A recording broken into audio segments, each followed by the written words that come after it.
The houses on Willow Creek Lane were all neatly aligned, each a testament to the American dream, freshly painted in HOA-approved shades of beige and gray. Manicured lawns stretched like emerald carpets, punctuated by precisely placed rose bushes and the occasional, sanctioned garden gnome. It was the kind of place where children rode bikes down perfectly paved streets, and block parties were meticulously planned months in advance, complete with potluck sign-up sheets and mandatory name tags. My wife Sarah and I, had thought we'd found paradise when we bought our little slice of Willow Creek 5 years ago. We'd been drawn to the promise of community, the sense of belonging that the HOA, with its endless committees and meticulously crafted bylaws, seemed to guarantee. The glossy brochure had depicted smiling families enjoying picnics in the park, neighbors helping each other with home repairs, and a general atmosphere of harmonious suburban bliss. And for a while, it was almost that we joined the welcome wagon, attended the annual summer barbecue, and even volunteered for the landscaping committee, dutifully trimming hedges and pulling weeds alongside our neighbors. That we genuinely believed we were building something special, a haven from the chaos of the outside world. But beneath the surface of perfectly manicured lawns and friendly smiles, a current of discontent was beginning to swirl. The HOA, initially perceived as a benevolent guardian of property values, slowly morphed into an overbearing, bureaucratic entity, obsessed with enforcing petty rules and wielding its power with an iron fist. The first sign of trouble came with the infamous gnome incident. Sarah, a lover of all things whimsical, had placed a small, ceramic gnome in our front garden. It was a charming little fellow, painted in bright colors, and it brought a smile to the faces of passers-by. But the HOA deemed it unapproved decor and sent us a sternly worded letter demanding its immediate removal. That we complied, of course, but a seed of resentment had been planted. Then came the battle over the Christmas lights. The HOA had strict regulations regarding the size, color, and placement of holiday decorations. Sarah, a true Christmas enthusiast, had always gone all out with her festive displays. But this year, the HOA deemed her lights excessive and threatened us with fines if we didn't tone them down. The joy of the season was replaced with frustration and anger.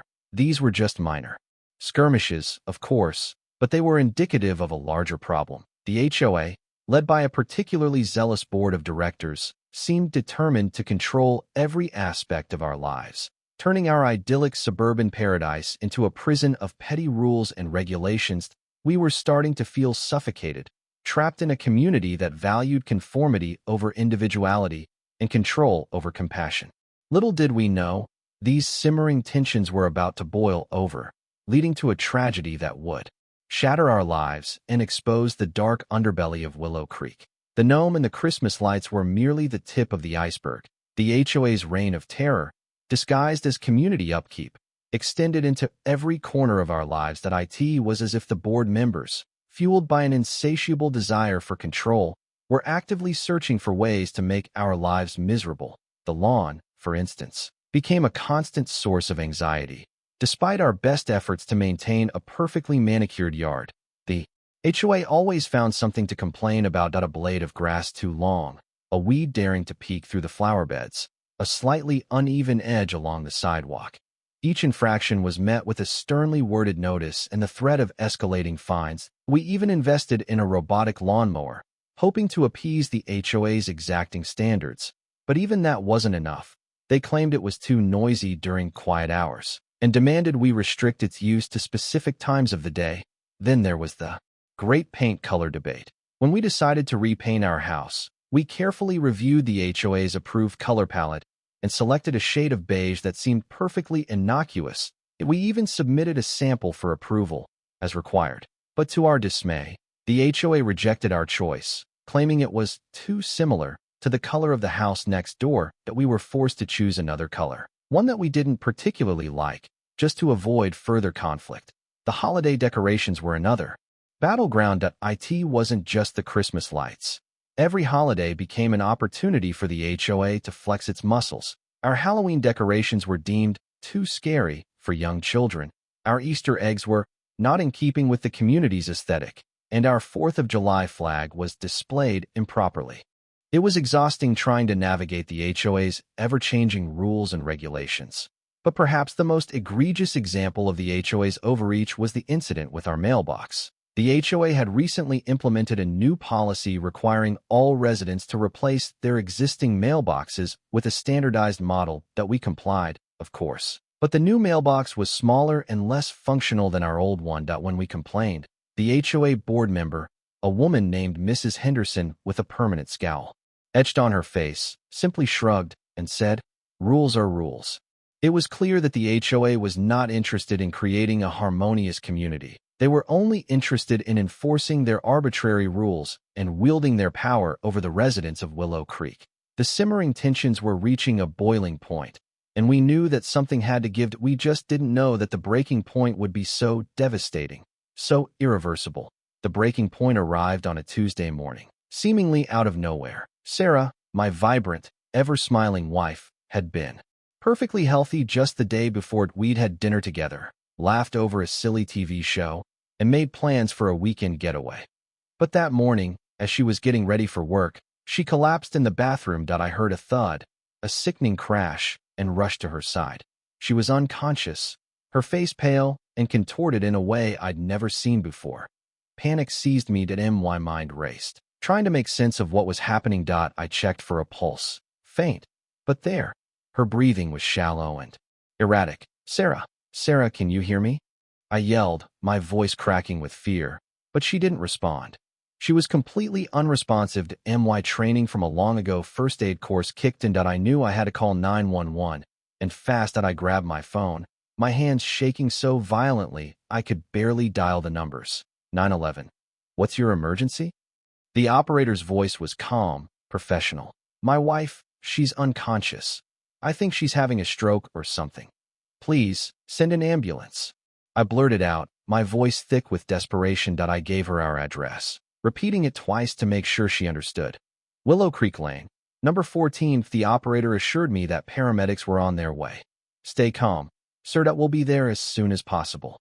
But calm was the last thing I could be. I knelt beside Sarah, holding her hand, praying that she would open her eyes. Every second felt like an eternity. I knew that with a stroke, time was of the essence. The longer she went without medical attention, the greater the risk of permanent brain damage, or worse. I kept talking to her, telling her how much I loved her, reminding her of our plans for the future. I willed her to fight, to hold on, but she remained still, her face pale and lifeless. Outside, I could hear the faint wail of sirens in the distance. Relief washed over me, quickly followed by a fresh wave of anxiety. They were coming, but would they get here in time? Would they be able to save her? The idyllic facade of Willow Creek Lane, the perfectly manicured lawns, and the HOA-approved paint colors suddenly seemed utterly meaningless. All that mattered was getting Sarah the medical help she desperately needed. The next few minutes would determine everything. The sirens grew louder, then abruptly stopped. I peered out the window, expecting to see the ambulance pulling up to our curb. Instead, I saw it parked at the entrance gate to Willow Creek, its lights flashing uselessly. The gate, usually a symbol of our community's security, was now a barrier, an insurmountable obstacle standing between Sarah and the medical help she so desperately needed. I ran outside, my heart pounding in my chest. As I approached the gate, I saw two paramedics standing beside the ambulance, looking frustrated. Mrs. Henderson, the HOA board member with the permanent scowl, was standing in front of them, arms crossed, blocking their path. "What's going on? Why aren't you coming in?" I yelled, my voice filled with a mixture of panic and rage. "The gate's not working," one of the paramedics explained, his voice tight with urgency. "We can't get the code to override it." "That's not my problem," Mrs. Henderson retorted, her voice cold and dismissive. "We have strict protocols here. You need to call security and get them to open the gate." "We don't have time for that. This is a medical emergency," the other paramedic exclaimed, gesturing towards our house. "Someone's life is at stake." "Rules are rules," Mrs. Henderson repeated, her face impassive. "I can't just let anyone in here without proper authorization." I couldn't believe what I was hearing. This woman, this embodiment of bureaucratic indifference, was prioritizing HOA regulations over my wife's life. I lunged towards her, grabbing her arm. "Get out of the way," I screamed. "My wife is dying. You need to let them through. Take your hands off me." Mrs. Henderson shrieked, pulling away. I'm calling the police. While we were arguing, precious minutes were ticking by. The paramedics tried frantically to contact the HOA's security company, but they were put on hold, forced to listen to music while Sarah lay unconscious inside our house. Finally, after what seemed like an eternity, a security guard arrived. Driving a golf cart, he fumbled with the gate controls, muttering about a system malfunction. "Hurry up," I pleaded, my voice hoarse. "Every second counts." The gate finally creaked open, and the ambulance sped down Willow Creek Lane towards our house. But by then, it was already too late. The delay, caused by the HOA's rigid rules and Mrs. Henderson's callous indifference, had cost Sarah her life. The paramedics rushed inside, their faces grim. They worked frantically on Sarah, attaching monitors, administering medication, and desperately trying to revive her. I stood back, helpless, watching as they fought to save her life. But it was no use. After what seemed like an eternity, the lead paramedic turned to me, his eyes filled with sorrow. "I'm so sorry, sir," he said, his voice barely a whisper. "We did everything we could, but she's gone." The words hit me like a physical blow, knocking the wind out of me. "No," I gasped, shaking my head in disbelief.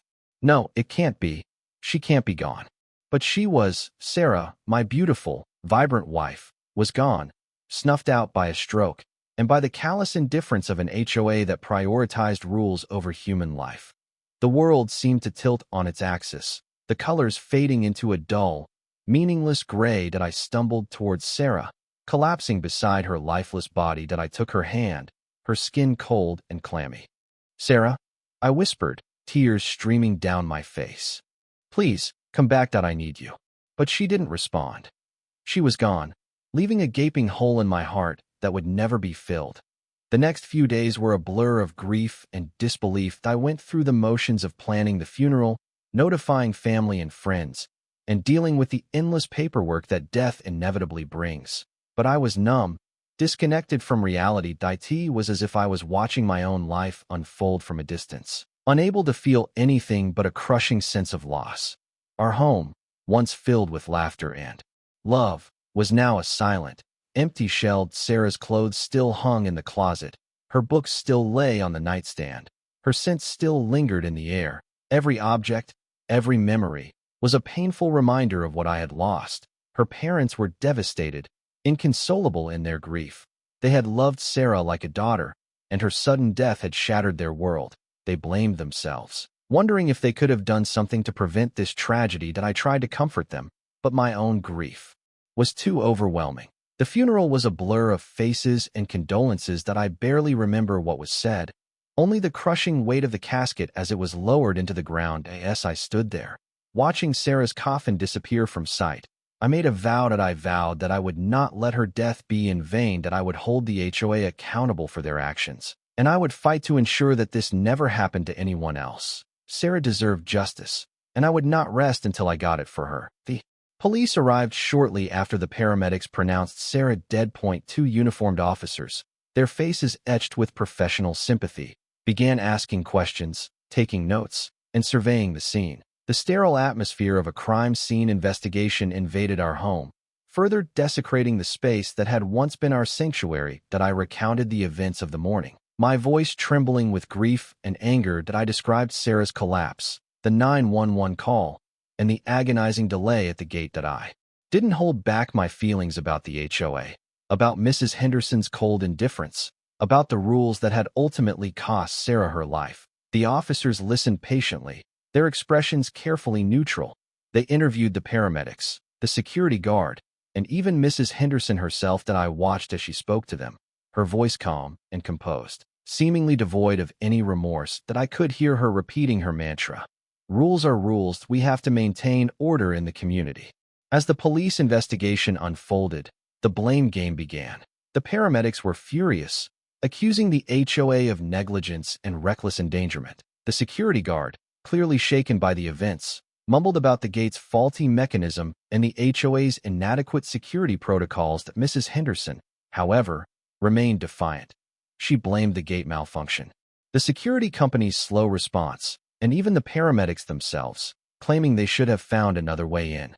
She refused to acknowledge any responsibility for Sarah's death. My anger towards Mrs. Henderson and the HOA was consuming. It was a white-hot rage, fueled by grief and a burning sense of injustice that I couldn't understand how anyone could be so heartless, so detached from the human consequences of their actions that I wanted to scream, to lash out, to make them understand the pain they had caused.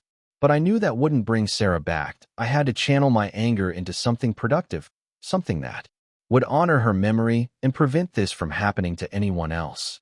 That night, after the police had left and the house was finally quiet, I sat alone in the living room, surrounded by Sarah's belongings. That I looked at her pictures, her books, her favorite sweater, and I wept. That I wept for the loss of my wife, for the dreams we would never realize, for the future that had been stolen from us.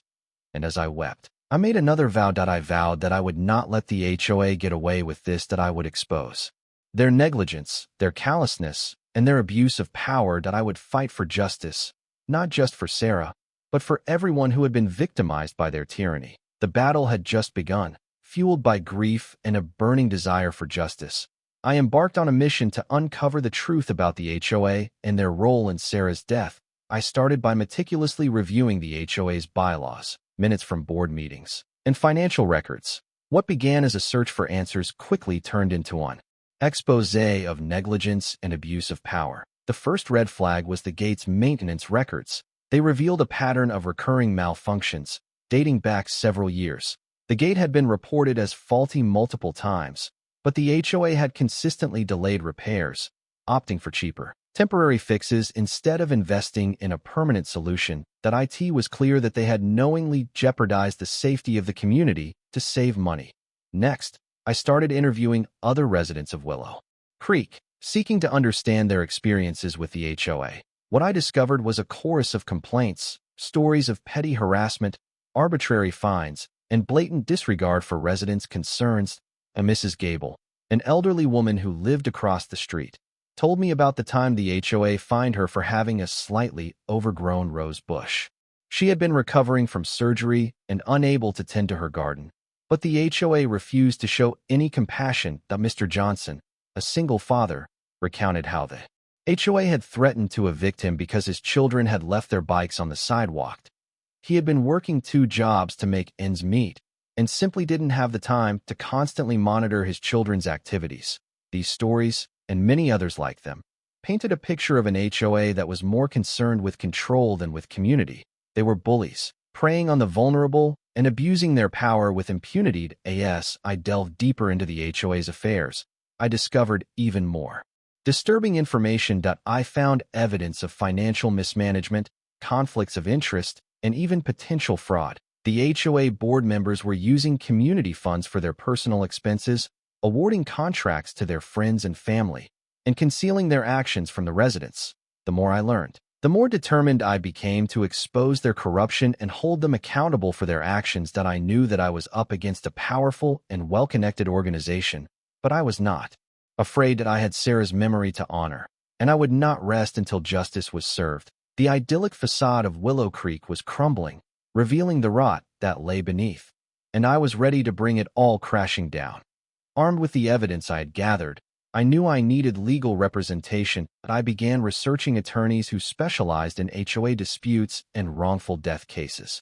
After several consultations, I found a lawyer, Ms. Evans, who seemed genuinely committed to seeking justice for Sarah. She was sharp, compassionate, and experienced in dealing with powerful organizations like the Willow Creek HOA. Ms. Evans listened intently as I recounted my story, her expression growing increasingly grim as I detailed the HOA's negligence and Mrs. Henderson's callous actions. She assured me that we had a strong case, but cautioned that it would be a long and difficult battle. The first step was to file a lawsuit against the HOA, alleging wrongful death, negligence, and breach of fiduciary duty. Ms. Evans drafted a detailed complaint, outlining the HOA's failures and their direct connection to Sarah's death. The complaint also included the evidence I had gathered, including the gate's maintenance records, the HOA's financial statements, and the testimonies of other residents. Gathering witness statements was a crucial part of building our case. Ms. Evans and I spent weeks interviewing residents of Willow Creek, documenting their experiences with the HOA and their observations of the events leading up to Sarah's death. Many residents were hesitant to come forward, fearing retaliation from the HOA, but I was able to convince them that their voices were essential to achieving justice. The paramedics were also key witnesses. They provided sworn affidavits detailing the delay at the gate and their frustration with the HOA's obstruction. Their testimonies were particularly powerful, as they were neutral third parties with no personal stake in the outcome of the lawsuit. That Ms. Evans also hired an expert witness, a security consultant, to assess the HOA's security protocols and determine whether they met industry standards. The consultant's report concluded that the HOA's security measures were woefully inadequate and that they had failed to take reasonable steps to ensure the safety of the community. Filing the lawsuit was a significant step, but it was just the beginning of a long and arduous legal process. The HOA responded with a team of high-powered attorneys, determined to defend their actions and protect their reputation. The battle lines were drawn, and the fight for justice was officially underway. The idyllic facade of Willow Creek was about to be shattered, revealing the ugly truth that lay beneath. The lawsuit against the HOA became public knowledge, and the story quickly spread like wildfire through the local community. A local newspaper, the Willow Creek Gazette, picked up the story, publishing a front-page article detailing Sarah's death and the HOA's alleged negligence. The article included excerpts from the lawsuit, quotes from residents who had experienced similar mistreatment by the HOA, and a photograph of Sarah, her smile radiant and full of life. The article sparked a wave of outrage. Residents of Willow Creek, and even people from neighboring communities, were appalled by the HOA's callous disregard for human life. Social media erupted with condemnations of the HOA, with hashtags like #JusticeForSarah and #HR trending locally. A grassroots movement began to form, organized by a group of residents who had been inspired by my story. They created a website, a social media page, and began organizing protests and rallies to demand accountability from the HOA. The first protest was held outside the Willow Creek Community Gate, the very spot where Sarah had been denied timely medical care. Dozens of residents, holding signs with Sarah's picture and slogans like "Rules Shouldn't Kill" and HOA, "Hands Off Our Homes," marched peacefully in protest. The protest garnered significant media attention. Local television news crews covered the event, interviewing residents, paramedics, and myself. I shared my story with the cameras, my voice trembling with emotion as I described Sarah's death and the HOA's role in it. The pressure on the HOA began to mount. Residents started attending board meetings in droves, demanding answers and calling for the board members to resign. The meetings became chaotic, filled with shouting matches, accusations, and impassioned pleas for reform. The public outcry also attracted the attention of local politicians.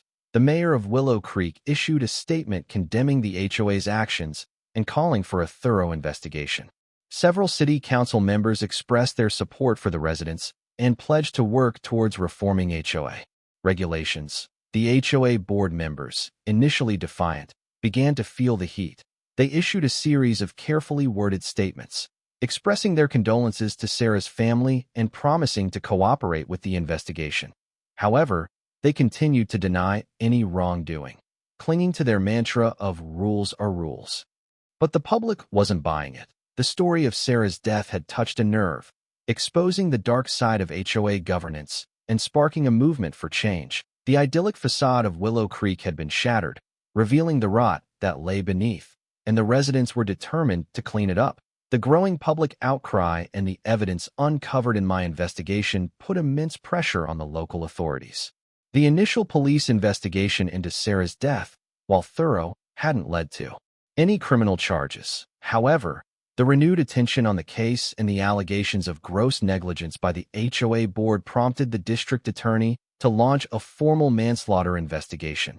Detectives returned to Willow Creek, re-interviewing witnesses, examining the gate's maintenance records, and scrutinizing the HOA's financial documents. This time, the atmosphere was different. The detectives were no longer just investigating a tragic accident. They were building a case for criminal charges. The focus of the investigation quickly centered on Mrs. Henderson and the other members of the HOA board who had been responsible for maintaining the community's security. Detectives questioned them about their knowledge of the gate's recurring malfunctions, their decisions to delay repairs, and their adherence to strict protocols even in emergency situations. The legal definition of manslaughter varies by jurisdiction, but generally, it involves the unlawful killing of another person without malice aforethought. In this case, the prosecution would need to prove that the HOA board members had acted with gross negligence or recklessness, and that their actions had directly caused Sarah's death. Potential charges could include involuntary manslaughter, which typically carries a prison sentence of several years, and criminal negligence, which can result in fines and imprisonment.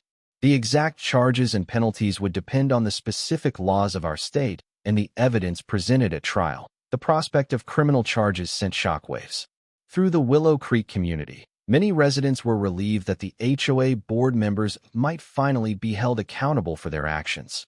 Others were apprehensive, fearing that a manslaughter conviction would further tarnish the community's reputation and drive down property values. The HOA board members hired criminal defense attorneys and clammed up, refusing to answer any further questions from the media or the public. They issued a statement through their attorneys, claiming that they were cooperating fully with the investigation and that they were confident they would be exonerated. However, the evidence was mounting against them. The prosecution had access to the gate's maintenance records, the paramedics' testimonies, and the expert security consultant's report, all of which pointed to a pattern of negligence and reckless disregard for the safety of the community. The manslaughter investigation was a major turning point in the case that it raised the stakes significantly, transforming the legal battle from a civil lawsuit over monetary damages to a criminal prosecution with the potential for imprisonment. The idyllic facade of Willow Creek had been completely shattered, replaced by the harsh reality of a criminal investigation and the prospect of justice for Sarah. As the manslaughter investigation progressed, the media began to delve deeper into the stories of other Willow Creek residents who had suffered under the HOA's oppressive rule. The Willow Creek Gazette, along with several local television stations, ran a series of segments highlighting the human cost of the HOA's policies. These interviews painted a disturbing picture of a community where fear and intimidation reigned supreme. Residents spoke of being subjected to constant harassment, arbitrary fines, and blatant discrimination. They described the HOA as a group of power-hungry individuals who were more concerned with enforcing petty rules than with fostering a sense of community.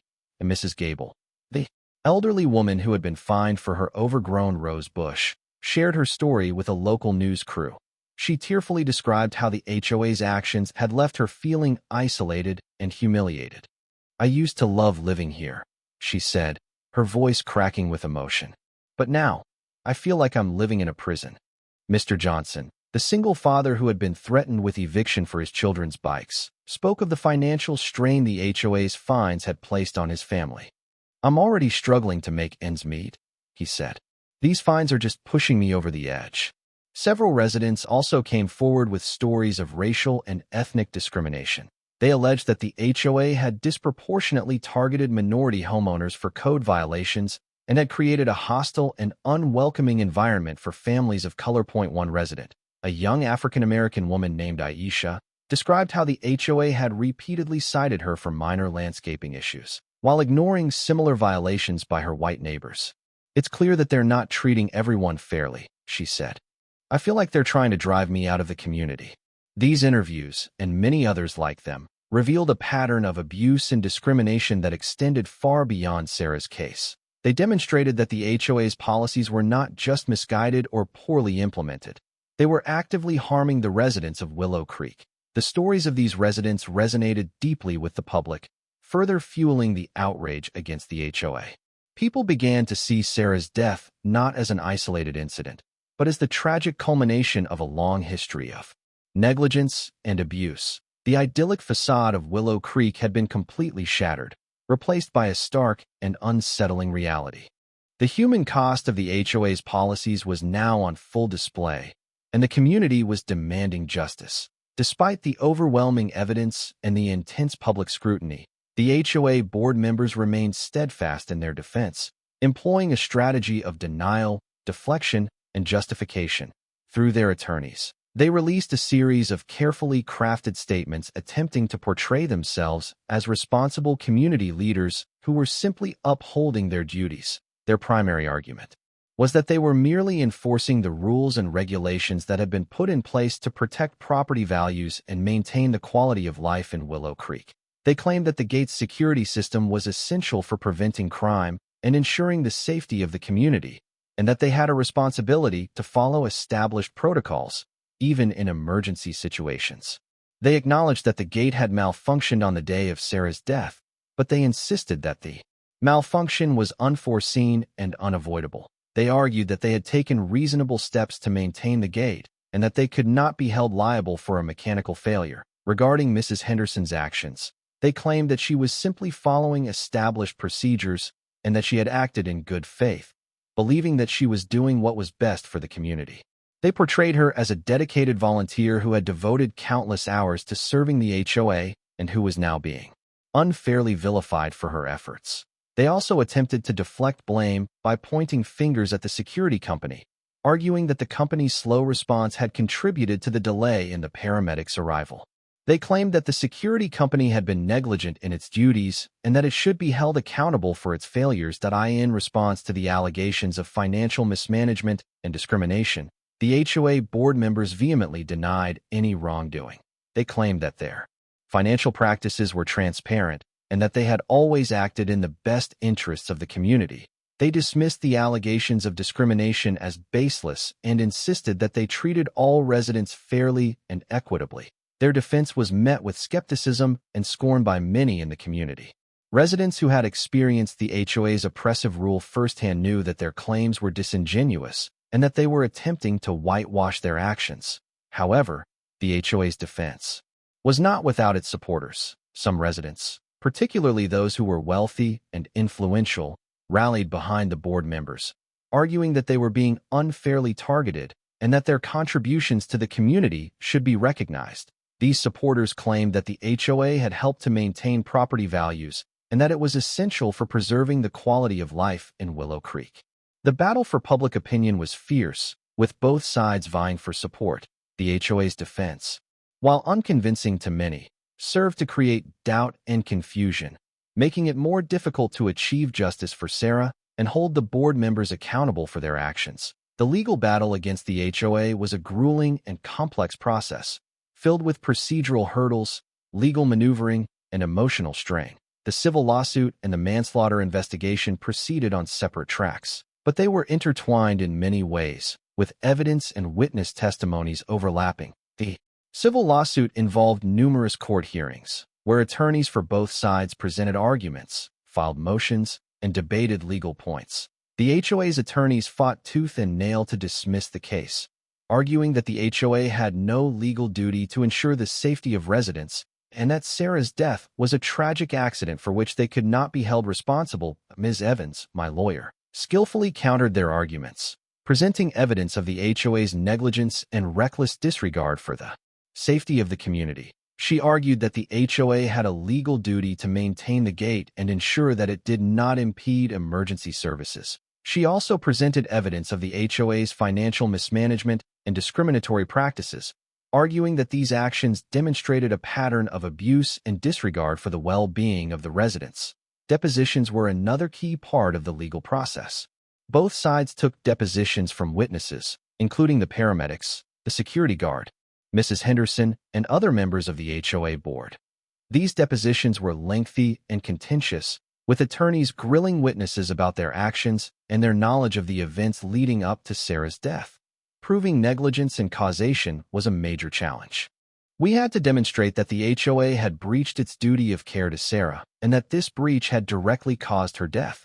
This required expert testimony from medical professionals, who explained how the delay in medical care had contributed to Sarah's stroke and ultimately led to her death. The HOA's attorneys, in turn, presented expert testimony from their own witnesses, who argued that Sarah's death was unavoidable and that the delay at the gate had not significantly impacted her chances of survival. This created a battle of experts, with dueling medical opinions and conflicting scientific evidence. The manslaughter investigation also presented its own set of challenges. The prosecution had to prove that the HOA board members had acted with gross negligence or recklessness, a higher standard of proof than simple negligence. This required demonstrating that the board members had knowingly disregarded a substantial and unjustifiable risk to Sarah's safety. The legal battle took a heavy toll on me emotionally that I was constantly reliving the trauma of Sarah's death, attending court hearings, and listening to lawyers debate the value of her life. It was a dehumanizing and exhausting process, but I was determined to see it through to the end. The legal battle against the HOA was more than just a legal process. It was a relentless emotional and psychological assault. Every court hearing, every deposition, every media interview forced me to relive the trauma of Sarah's death, exacerbating my grief and anxiety. Sleep became a luxury I could rarely afford. Night after night, I would lie awake in bed, replaying the events of that fateful morning, torturing myself with what-ifs and if-onlys. I saw Sarah's face everywhere, in my dreams, in my waking thoughts, in the faces of strangers. The stress of the legal battle took a heavy toll on my physical health. That I lost weight. My hair started to thin, and I developed chronic headaches. That I was constantly on edge, irritable, and prone to angry outbursts. The constant media attention also added to the emotional strain. That I felt like I was living under a microscope, with every aspect of my life being scrutinized and judged by the public. That I received hate mail and threatening phone calls from supporters of the HOA, who accused me of trying to destroy their community. The depositions were particularly difficult. Being forced to sit across from Mrs. Henderson and listen to her defend her actions, without showing a shred of remorse, was infuriating. That I wanted to scream at her, to make her understand the pain she had caused, but I knew that would only hurt my case. The HOA's attorneys were relentless in their attacks, questioning my motives, challenging my credibility, and even insinuating that Sarah's death was somehow my fault. They tried to paint me as a bitter and vengeful man who was seeking to profit from his wife's death. The emotional toll of the legal battle was so overwhelming that I started to question whether I could continue. That I considered giving up, settling the case, and trying to move on with my life. But then I would think of Sarah, of her radiant smile and her unwavering spirit, and I knew that I couldn't quit. That I owed it to her to fight for justice, no matter the cost. That I sought therapy to help me cope with the stress and anxiety. My therapist helped me to process my grief, manage my anger, and develop coping mechanisms for dealing with the emotional challenges of the legal battle. The support of my friends and family was also invaluable. They rallied around me, offering words of encouragement, a listening ear, and a shoulder to cry on. They reminded me that I was not alone in this fight, and that they would be there for me every step of the way. Just when I felt like I was teetering on the brink of collapse, a crucial piece of evidence emerged that dramatically shifted the course of the legal battle. It came in the form of a former Willow Creek security guard, a young man named David, who had quit his job several months before Sarah's death. David had initially been reluctant to get involved, fearing repercussions from the HOA. However, after seeing the media coverage of Sarah's case and learning about the manslaughter investigation, he decided that he could no longer remain silent. He contacted Ms. Evans and offered to provide testimony. In his deposition, David revealed a shocking truth. The HOA board, including Mrs. Henderson, had been aware of the gate's recurring malfunctions for years and had actively suppressed information about them. He testified that he had personally reported the gate's problems to Mrs. Henderson on numerous occasions, but she had dismissed his concerns and instructed him not to log the malfunctions in the official maintenance records. David also testified that the HOA had a secret protocol for dealing with gate malfunctions during emergencies. He stated that the protocol involved manually overriding the gate system, but that this protocol was only known to a select few members of the board and was not shared with all security guards. Even more damning, David revealed that Mrs. Henderson had explicitly instructed him to prioritize the enforcement of HOA rules over the safety of residents. He testified that she had told him that his primary responsibility was to maintain order in the community and that he should not hesitate to delay or deny access to anyone who violated HOA regulations. Even in emergency situations, David's testimony was a bombshell. It directly contradicted the HOA's claims that they had been unaware of the gate's problems and that Mrs. Henderson had acted in good faith. IT provided irrefutable evidence that the HOA had knowingly jeopardized the safety of the community and that Mrs. Henderson had prioritized rules over human life. The impact of David's testimony was immediate. The prosecution in the manslaughter investigation used his testimony to strengthen their case against the HOA board members. The civil lawsuit also gained momentum, with Ms. Evans using David's testimony to bolster our claims of negligence and recklessness. The HOA's attorneys were visibly shaken by David's revelations. They attempted to discredit him, questioning his motives and challenging his credibility, but his testimony was compelling and convincing that he had no personal stake in the outcome of the case, and his story was consistent with the other evidence we had gathered. David's testimony marked a turning point in the legal battle that IT shifted the balance of power and put the HOA board in a far more precarious position. For the first time, it seemed like justice for Sarah was within reach. David's testimony brought into sharp focus the ethical dilemmas inherent in community governance, particularly within HOAs. IT raised fundamental questions about the balance between enforcing rules, protecting property values, and ensuring the safety and well-being of residents. The core ethical issue was whether the HOA board members had prioritized their perceived duty to uphold the rules and regulations of the community over their moral obligation to protect human life, by suppressing information about the gate's malfunctions and prioritizing rule enforcement over emergency access. They had made a conscious choice that ultimately had tragic consequences. The case also highlighted the potential for abuse of power within HOAs. The board members, elected by a small percentage of the community, wielded significant authority over the lives of their neighbors. They had the power to impose fines, enforce regulations, and even initiate legal action against residents who violated HOA rules. This power, if not exercised responsibly and ethically, could easily be abused, as it was in Willow Creek. The ethical considerations extended beyond the HOA board members to the broader community. Residents had a responsibility to hold their elected officials accountable and to demand transparency and ethical conduct. By remaining silent and allowing the HOA to operate unchecked, they had inadvertently contributed to the toxic environment that had led to Sarah's death. The case also raised questions about the role of HOAs in modern society.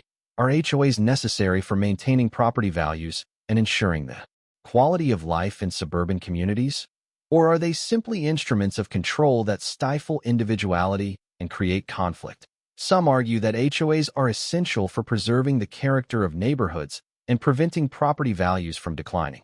They point to the fact that HOAs can enforce landscaping standards, architectural guidelines, and other regulations that help to maintain a consistent aesthetic and prevent blight. Others argue that HOAs are anti-democratic and that they infringe upon the rights of homeowners. They claim that HOAs are often run by a small group of individuals who are out of touch with the needs and desires of the community and that their rules are often arbitrary and unreasonable. The case of Willow Creek demonstrated the potential pitfalls of HOA governance and the importance of ethical leadership. IT served as a cautionary tale about the dangers of prioritizing rules over human life and the need for transparency, accountability, and community involvement in decision-making. It became clear that the true measure of a community's success is not its perfectly manicured lawns or its meticulously enforced regulations, but its commitment to the well-being and safety of its residents. The trial was a grueling and emotionally charged affair, a culmination of months of investigation, legal wrangling, and public scrutiny. Both the civil lawsuit and the manslaughter case were tried simultaneously, with the same evidence and witnesses being presented in both proceedings.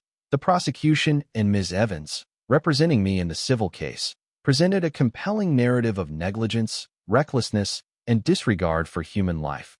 They called a series of witnesses who testified about the HOA's actions and their impact on Sarah's death. The paramedics recounted their frantic efforts to reach Sarah and the agonizing delay at the gate. They described Mrs. Henderson's cold and dismissive demeanor and her insistence on following protocol, even in the face of a life-threatening emergency. David, the former security guard, delivered a powerful and damning testimony, detailing the HOA's knowledge of the gate's malfunctions and Mrs. Henderson's instructions to prioritize rule enforcement over resident safety. His testimony was particularly impactful because he had no personal stake in the outcome of the case, and his story was consistent with the other evidence that had been presented. That I took the stand and recounted the events of that fateful morning, my voice trembling with emotion as I described Sarah's collapse and the agonizing wait for the paramedics. I spoke of my love for Sarah, her vibrant spirit, and the dreams that had been stolen from us. The prosecution and Ms. Evans also presented expert testimony from medical professionals who explained how the delay in medical care had contributed to Sarah's stroke and ultimately led to her death. They presented. After weeks of testimony, legal arguments, and deliberation, the jury reached a verdict. The courtroom was packed, the atmosphere thick with anticipation. That I sat beside Ms. Evans, my heart pounding in my chest, barely able to breathe.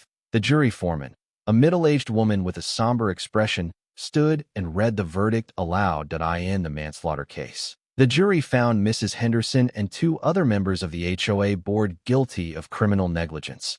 The remaining board members were acquitted today. Gasp rippled through the courtroom. Some residents wept with relief, while others murmured in disbelief. Mrs. Henderson and her convicted colleagues sat stone-faced, showing no emotion. I in the civil lawsuit.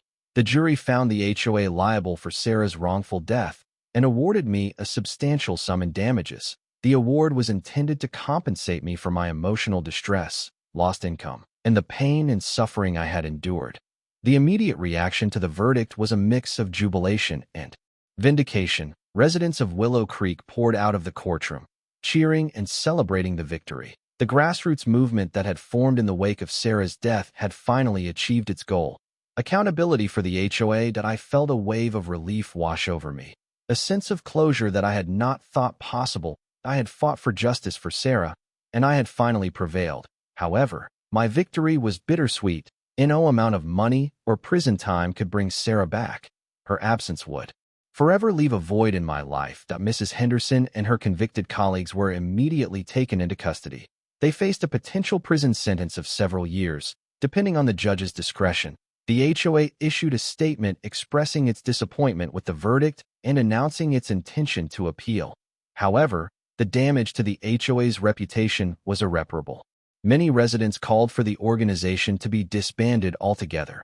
The verdict in the case of Sarah's death sent shockwaves through the HOA community. It served as a wake-up call to HOAs across the country, highlighting the importance of ethical leadership, transparency, and accountability. It also demonstrated that HOAs could be held liable for their negligence, and that they could not prioritize rules over human life with impunity. As I left the courtroom that day, I felt a sense of peace that I had not felt since Sarah's death. I had honored her memory, and I had helped to ensure that this would never happen to anyone else. The idyllic facade of Willow Creek had been shattered, but in its place, a new community was emerging, one that was more just, more compassionate, and more committed to the well-being of its residents. The case of Sarah's death had profound and lasting consequences, not only for Willow Creek, but for HOAs and community governance across the country. In Willow Creek, the old HOA board was dissolved, and a new board, composed of residents committed to transparency, accountability, and ethical leadership, was elected. One of the first actions of the new board was to overhaul the HOA's rules and regulations. They eliminated many of the petty and arbitrary rules that had been used to harass residents and replaced them with guidelines that were focused on promoting community harmony and protecting property values. They also implemented a new system for handling emergency situations, ensuring that paramedics and other first responders would have immediate access to the community, regardless of gate malfunctions or other obstacles. They established a direct line of communication with local emergency services and implemented a backup system for manually overriding the gate in case of technical difficulties. The new board also made a commitment to transparency and accountability. They began holding regular town hall meetings to solicit feedback from residents and to keep them informed about the HOA's activities. They also made the HOA's financial records publicly available and implemented a system for auditing the HOA's finances on a regular basis. The case also led to increased scrutiny of HOA governance at the state and national levels. Several states passed new laws regulating HOAs, requiring them to be more transparent, accountable, and responsive to the needs of their residents. The national media also focused attention on the issue of HOA abuse, highlighting the stories of residents who had been victimized by their HOAs. This increased awareness led to a greater understanding of the potential pitfalls of HOA governance and the need for greater regulation. The impact on the Willow Creek community's sense of trust and security was profound. The residents had been deeply shaken by Sarah's death and the revelations about the HOA's negligence that it took time for them to rebuild their trust in the community and in their elected officials. However, the changes that were implemented by the new board helped to restore a sense of hope and optimism. Residents began to feel that they had a voice in their community and that their concerns were being heard. The case of Sarah's death served as a catalyst for change, transforming Willow Creek from a community defined by fear and intimidation into a community defined by compassion, transparency, and accountability. While the scars of the past would never fully heal, the residents of Willow Creek were determined to build a better future, one where the well-being and safety of all residents were prioritized above all else. Years have passed since the trial, since the verdict, since the changes began to take root in Willow Creek. The pain of Sarah's loss is still a constant companion, a dull ache in my heart that will likely never fully disappear. There are days when the memories are overwhelming, when I find myself lost in grief, longing for her presence. But I have also found a measure of peace, a sense of closure that comes from knowing that I did everything I could to honor her memory and to prevent this from happening to anyone else. The fight for justice was long and arduous, but it was worth it. Willow Creek is a different place now. The oppressive atmosphere of the old HOA is gone, replaced by a sense of community and collaboration. Residents are more engaged, more informed, and more willing to hold their elected officials accountable. I still live in the same house on Willow Creek Lane, the house that Sarah and I had dreamed of making our forever home. That it's filled with memories, both happy and sad. But it's also a reminder of the strength and resilience of the human spirit. I've learned many lessons from this experience, lessons about community, responsibility, and the importance of empathy. That I've learned that rules are not more important than people, and that power, if not exercised responsibly, can corrupt even the best intentions. That I've also learned that even in the darkest of times, hope can endure, and that even the most broken communities can be rebuilt. It requires courage, compassion, and a willingness to stand up for what's right. Even when it's difficult, that I think often about Mrs. Henderson and the other members of the old HOA board. That I don't harbor any ill will towards them, but I do believe that they must be held accountable for their actions. That I hope that they have learned from their mistakes and that they will use their experiences to make a positive impact on the world. As for me, I continue to advocate for HOA reform and to share my story with others. That I want to help prevent similar tragedies from happening in other communities and to empower residents to take control of their own lives. That Sarah's death was a tragedy, but it also served as a catalyst for change. That it transformed Willow Creek from a community defined by fear and intimidation into a community defined by compassion, transparency, and accountability. And in that transformation, I find a measure of solace, a sense that her life, though cut short, had a lasting impact on the world. The fight for justice may be over, but the work of building a better community, a more just society, continues. And in that work, I find purpose and meaning, a way to honor Sarah's memory and to keep her spirit alive.